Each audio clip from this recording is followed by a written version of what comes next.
가슴에 지방을 많이 넣을 수는 없어요. 한껏 커지자고 가슴 수술한다고 하면 사실 그렇게 선호하시는 분들은 많지 않을 거예요. 다만 이제 그런 가슴 지방 이식의 장점은 없느냐 여쭤보신다면 보형물을 쓰지 않는다는 게 어떻게 보면 가장 큰 장점이라고 할 수 있어요. 한 번의 수술로 두 가지 효과를 얻는 방법일 수도 있어요. 안녕하세요. 저는 스타트 채널 한바른 원장입니다.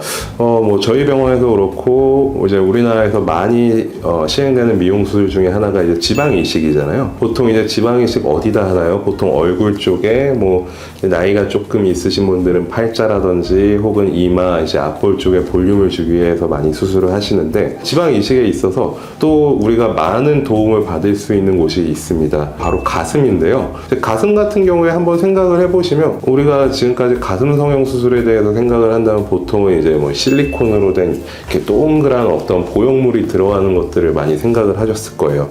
근데 이제 거기서 다시 떠오르는 질문은 이거 가슴 지방 이식을 해가지고 가슴 볼륨을 키울 수는 없나? 이런 궁금증을 가지실 법한데요. 그래서 오늘은 가슴 지방 이식에 대해서 좀 알아보는 시간을 갖도록 하겠습니다. 일단 가슴 지방 이식 자체가 가슴 보형물 수술에 비해서 굉장히 많이 시행되는 수술은 아니에요. 어떻게 보면 보형물 시장이 좀 더 큰 우위에 있는데, 그럼 왜 보형물이 좀 더 가슴 지방 이식보다 많이 시행되는 수술이 되었는가 하면, 사실 첫 번째로 가슴 지방 이식 자체는 어떻게 보면 허가가 된 지 얼마 되지 않은 수술에 속하거든요. 가슴 지방 이식이라는 수술 자체는 우리나라랑 크게 관련은 없는 얘기인데, 2000년대 중반까지는 미국에서는 시행하지 말라고 하던 수술이었습니다.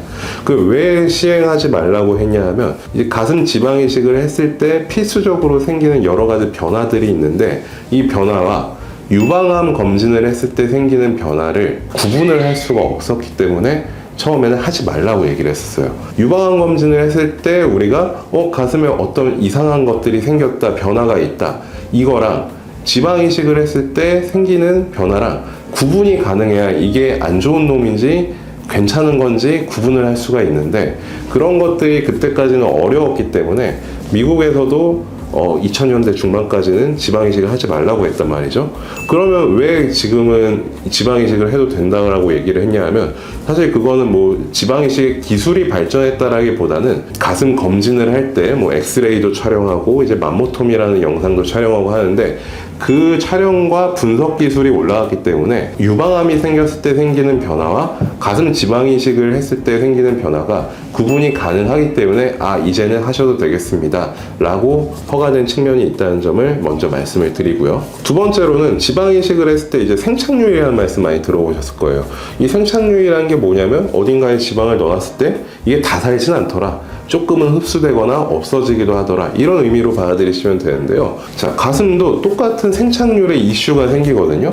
내가 가슴에 지방을 얼마 넣었어. 근데 얼마가 살아남을지 부정확하게 예측이 되는 측면이 있단 말이죠. 예를 들어서 오른쪽만 많이 살아남고 왼쪽은 덜 살아남았다. 그럼 비대칭이 되겠죠?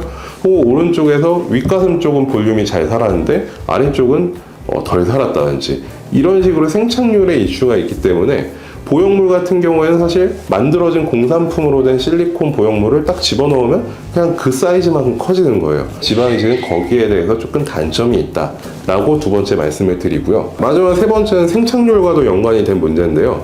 가슴에 지방을 많이 넣을 수는 없어요.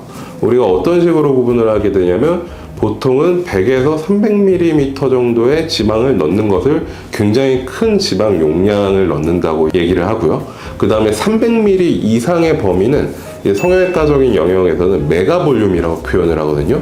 정말 굉장히 많은 양을 집어넣는다는 의미라고 생각을 하시면 돼요. 그런 지방을 내 몸에서 받아들일 수 없는 많은 양을 집어넣었을 때는 그에 따른 합병증 발생 가능성이 증가하고 또 그 지방의 생착률도 훨씬 더 떨어지게 되거든요. 그렇기 때문에 가슴 지방 이식을 했을 때 평균적으로 우리가 얻어지는 컵 사이즈의 증가량은 보통 많으면 2컵, 적으면 1컵 정도 커지기 때문에, 사실 우리나라 여성분들 대부분 이제 꽉 찬 A컵이나 B컵 정도의 사이즈를 갖고 계신데, 1컵 커지자고 가슴 수술한다고 하면 사실 그렇게 선호하시는 분들은 많지 않을 거예요.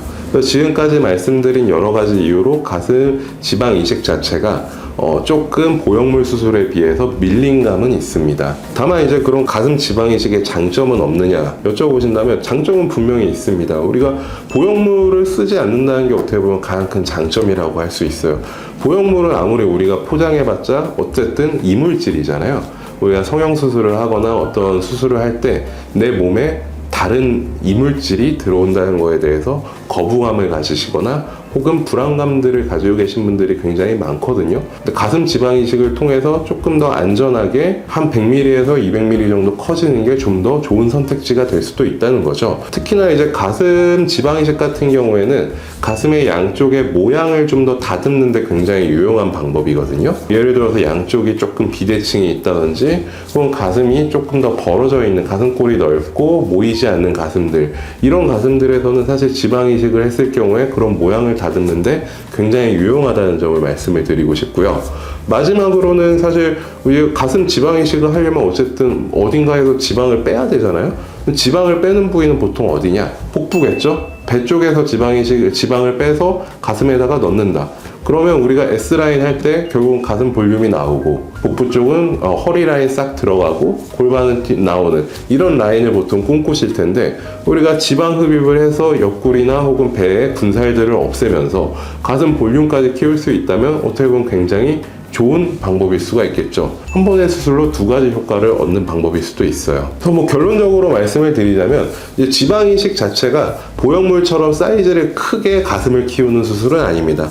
보통은 모양을 다듬는다든지 아니면 우리가 가슴 사이즈를 좀 키울 때도 조금 덜 키우는 방향으로 안전하게 수술을 한다면 굉장히 유용한 효과를 얻을 수 있다는 말씀을 드리고요. 특히나 이제 외부 물질에 대해서 거부감이 가신 분들은 가슴 지방 이식에 대해서 한번 알아보시거나 공부를 해보시고 관심이 있으시다면 성형외과에 대원해서 상담을 받아보시는 것도 좋은 방법이라고 생각을 합니다.